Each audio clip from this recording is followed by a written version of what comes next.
सुन रहे हैं विराज डाउनलोडिंग सेंटर, खुट्टी रोड, कर्रा।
सुन रहे हैं विराज डाउनलोडिंग सेंटर, खुट्टी रोड, कर्रा।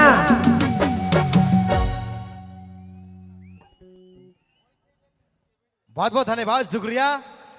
अब लगातार सुन ली हमरे ठेठ नागपुरी वाला गीत।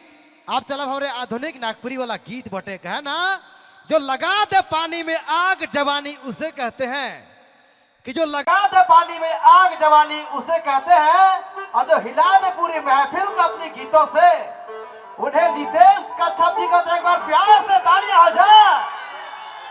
आप तमाम युवा दिलों की धड़कन जिनके गीत को सुनने के लिए हर वक्त आप इंतजार में होते हैं कि कब उनके गीत को सुनने का मौका मिलेगा, कब उनके गीतों पे झूमने और नाचने का मौका मिलेगा। तो मैं चाहूंगा भाई नितेश कच्छप जी आप आएंगे मंच पर, अपनी खूबसूरत आवाजों को लेकर। और हमके आगे ला इनकर गीत से खुश हो कि हमरे करे बूढ़ा बाबा का होला बाबा